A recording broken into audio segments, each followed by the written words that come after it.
Alors, je suis Yvette Dreyfus, épouse Lévy, née à Paris en 1926. Et je suis rentrée très jeune dans le mouvement scout, puisque née entre deux garçons, j'étais la seule à vouloir apprendre autre chose que l'école. Voilà. Les cousins habitaient dans le même immeuble que nous au rez-de-chaussée. L'un était routier et la cousine était cheftaine louveteau. En 1932, j'avais 6 ans, mes parents m'ont inscrite chez les Petites Ailes, au groupe local Trompeldor, rue des Tournelles, à la synagogue rue des Tournelles. Donc j'ai grandi entourée de gens de cheftaines qui nous ont beaucoup, pas maternés, mais qui nous ont appris beaucoup de choses. Puis le temps est passé, en grandissant, mes parents ont quitté Paris, nous avons cherché un appartement plus grand et nous sommes arrivés dans le département de la Seine qui aujourd'hui est la Seine-Saint-Denis et j'y habite toujours. Donc l'exode est arrivé, la déclaration de guerre, l'exode et le retour de l'exode et l'occupation de la France par les Allemands. Et là, c'est devenu beaucoup plus difficile. Mon frère aîné étant aux éclaireurs, lui aussi depuis toujours, a pu continuer d'aller aux réunions et aux sorties. Quant à moi, les parents ne souhaitaient pas que je prenne le train et le métro toute seule quand il y avait, comme disait papa à l'époque, les Boches sont à Paris. Donc jusqu'en 1942, fin 41-42, je n'ai pas pu sortir et continuer d'aller aux EI, aux éclaireuses. Donc, lors de la fameuse rafle dite du Veldiv, le 16 juillet 42, mon frère m'a ramené en demandant l'autorisation aux parents le lundi qui a suivi la rafle, et je suis restée avec tous les chefs et les cheftaines, rue Claude Bernard, où par binôme nous sommes allés dans tous les logements de Paris, tout au moins pas de Paris, mais nous on avait un secteur très défini avec Dain et moi. Nous sommes allés à la recherche d'enfants dont les parents avaient été soit arrêtés et tout de suite transférés, soit les uns à Drancy, les autres ont été emmenés au Veldiv, et tous ces enfants qu'on n'avait pas arrêtés, les uns étaient français, les autres étaient petits. Sur certains logements où il y avait des scellés, les enfants étaient dans le couloir, dans les escaliers et se promenaient, couraient d'un étage à l'autre pour se cacher, se planquer. On a donc participé à la récupération de tous ces enfants et ces enfants, ils ont été amenés dans un bâtiment rue Lamarck qui est devenu pour nous l'Orpheau. Et là, il a fallu leur trouver des cartes d'alimentation et des papiers. Et pour les enfants qui étaient bloqués, les faire passer la zone sud et les faire partir du côté de pas la plupart, mais beaucoup d'entre eux sont partis à Moissac, chez Chataille-Mouly. Donc je suis restée jusqu'à mon arrestation aux éclaireuses, à Claude Bernard. J'ai été totémisée en 1943 à Louvciennes. Et après avoir été simplement éclaireuse, puis ensuite chef de clan et cheftaine adjointe, on a continué notre travail pas d'éducation, mais de regrouper, de rassembler les enfants. Il fallait bien leur donner un but, puisque tout nous était interdit à l'époque. En avril 1944, Noisy-le-Sec, la commune où j'habitais et où j'habite toujours, je suis retournée, a subi un bombardement terrible et nous nous sommes retrouvés dans la cave après en être sortis à la fin de l'alerte. Nous n'avions plus de logement ni rien, tout était au sol. On s'est crapahuté comme on a pu, et quand on était à l'air libre, on se posait bien la question, qu'est-ce qu'on allait devenir? Pas de papier, pas d'argent, rien. Mes frères étaient en pyjama avec un veston sur le dos, moi j'étais en chemise de nuit, et on est allé à Paris, à pied, jusqu'à la mairie de Montreuil. Là, mon père a demandé au poinçonneur de nous laisser passer, et de là, nous sommes allés chez une de mes tantes, dont le fils avait été arrêté quelques mois avant et était passé par Drancy, déporté, étant également aux éclaireurs, à l'époque routier et chef, Henri Moshkov, qui a été arrêté, déporté, n'est pas rentré. Et la tante Jeanne nous a donné les clés de son logement qu'elle n'occupait pas de la rue Lamarck, pour la bonne raison que sous nos pieds, à la boutique, puisqu'on était au premier étage, la boutique, c'était le bureau de recrutement de la milice et de la LVF. Moi, je voudrais que vous essayiez d'imaginer ce qu'a été la vie de 3 adolescents, ma grand-mère chassée d'Alsace qui nous avait rejoints et les parents, dans un petit 2 pièces, le confort très sobre, mais peu importe, on était tous les 6 ensemble. On a dormi par terre pendant 3 jours et mon frère aîné a suggéré aux parents de se séparer. Les garçons sont allés dormir rue Montevideo dans un centre, à la synagogue où il y avait un foyer de l'UGIF. Et moi, j'ai eu l'autorisation d'aller dormir chez les filles rue Vauclin, qui était à l'époque l'école rabbinique, mais interdite, il n'y avait pas de séminaire. C'était un foyer de jeunes filles qui a été ouvert à partir de janvier 1943, et pour la plupart, toutes ces filles venaient soit de l'orphelinat Rothschild, ou celles qui venaient de Lamarck, puisqu'elles étaient des filles de parents arrêtés et déportés. Elles n'avaient pas été prises puisqu'elles étaient à l'époque françaises. Donc on a vécu dans une... séparées des parents. Moi, j'y allais tous les jours déjeuner. J'étais bénévole à l'UGIF, et puisqu'il n'y avait plus d'EI à partir du printemps 1944, donc j'étais bénévole aux EI, et donc le midi chez mes parents, et le soir je rentrais au foyer rue Vauclin. On y a vécu en toute simplicité. Il y avait plein d'éclaireuses qui étaient plein de jeunes filles, plus jeunes que moi, qui étaient aux éclaireuses, mais pas dans mon groupe. Moi, j'étais à l'Île-de-France. Les plus jeunes étaient avec Denisette et Loriot et Gilberte dans un autre groupe. Et il fallait faire avec ce qu'on pouvait et essayer de faire partir le plus possible de jeunes adolescentes pour les planquer, celles qui étaient en danger. Si bien que la veille, nous avons donc été arrêtés. Il y a eu tout un chemin pour notre arrestation, puisque nous étions à Vauclin et on a vu le débarquement du 6 juin 1944. Et le soir à Vauclin, nous, on a presque dansé, fait une aura dans la cour en disant si les Alliés ont débarqué, on sera bientôt libre. On y a bien cru. Il y a eu, quelque temps après, l'attentat, la fameuse division d'Astreich qui a été appelée en renfort. Elle est passée par Tulle, elle est passée par Oradour-sur-Glane. Un peu plus tard, il y a eu l'attentat manqué contre Hitler.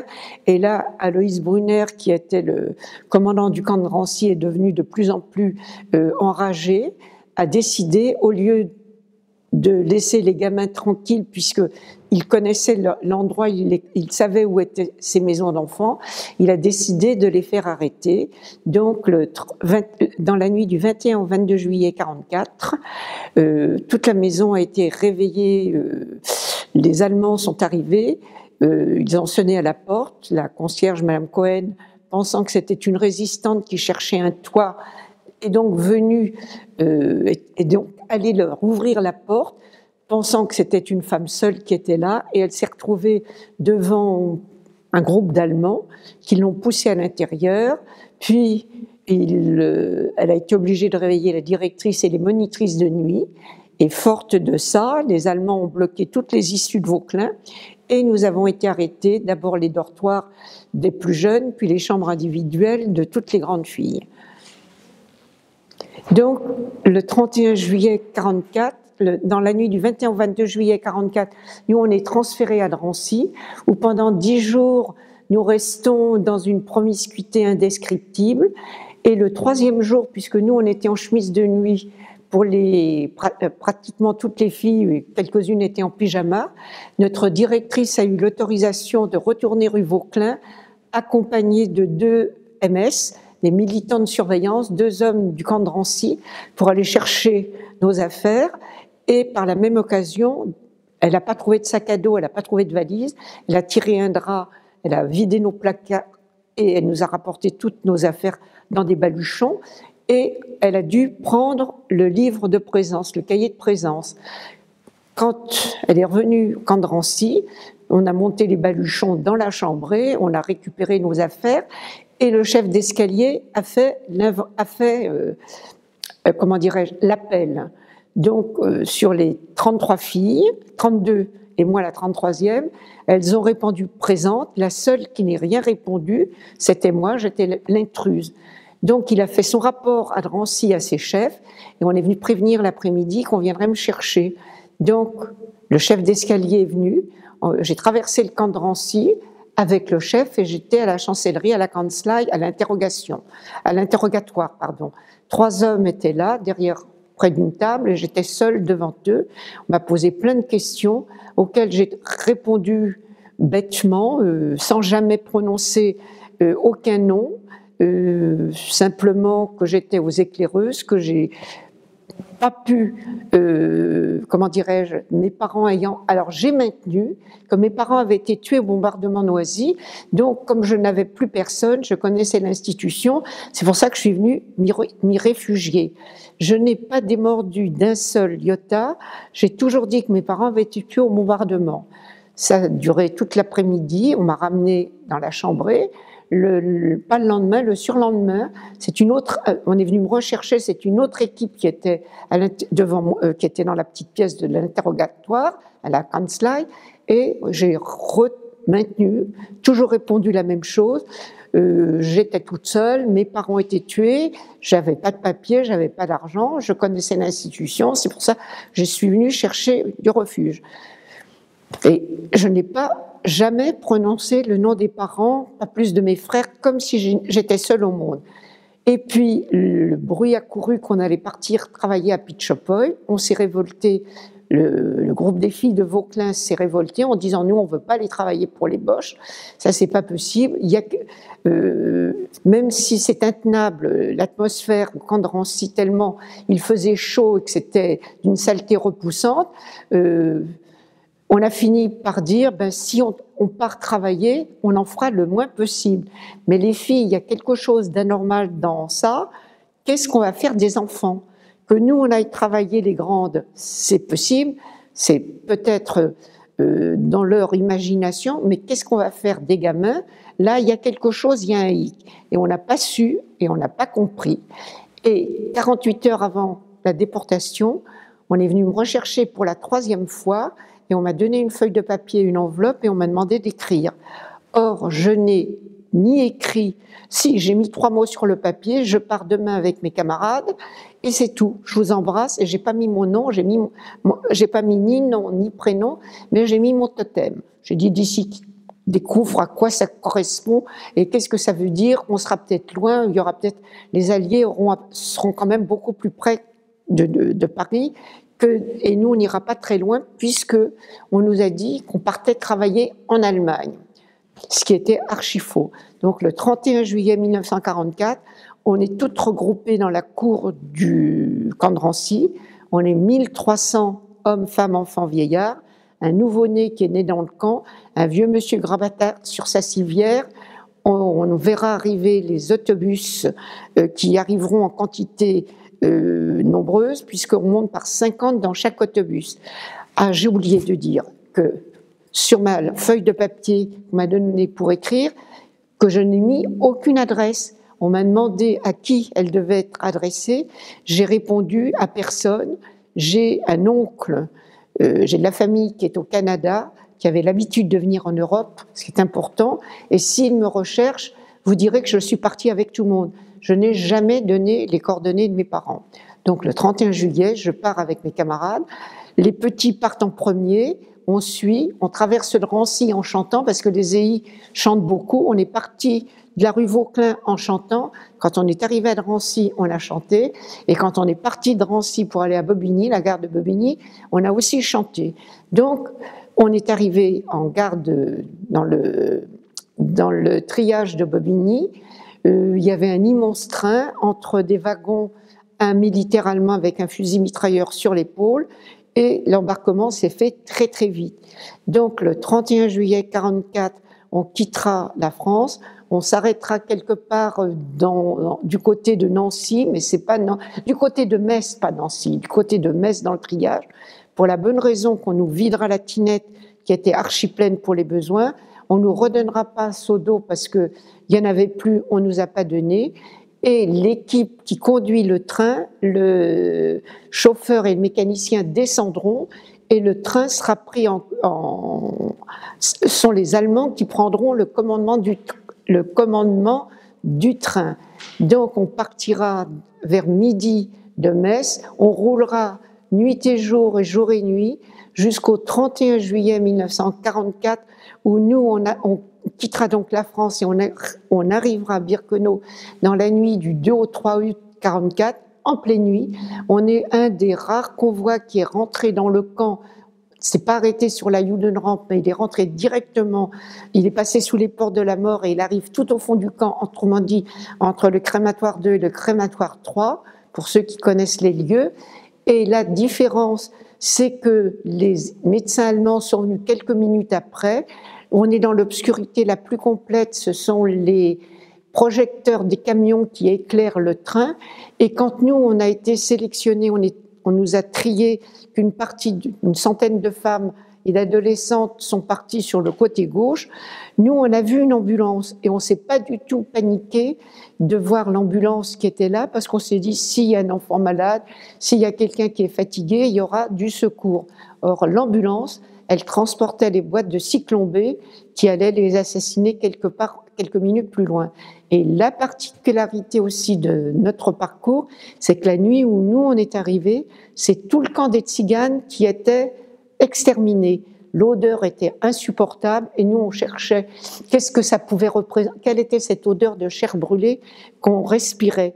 Donc on est sur une plateforme indescriptible, dans un monde qu'on ne peut pas imaginer. Et notre sort sera,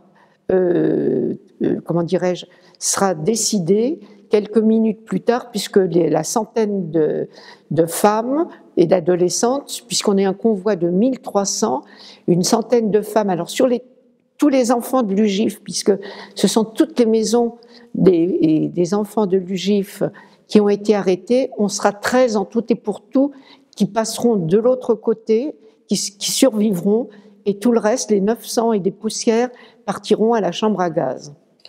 Est-ce que vous pouvez me dire de manière très concise quel message vous voulez envoyer aux nouvelles générations de pays? Alors moi, je suis retournée très souvent. J'ai dû faire pas loin de 150 à 200 voyages uniquement avec des jeunes, puisque la région organise tous les ans, la région Île-de-France pour les élèves du lycée, que ce voyage est indispensable pour eux, de savoir que ce sont des enfants, des élèves comme eux. Ils avaient la seule différence, c'est que pour beaucoup d'entre eux, ils étaient juifs et que eux n'ont pas eu le droit de vivre uniquement pour ça. Les parents, pour la plupart, étaient tous des engagés volontaires.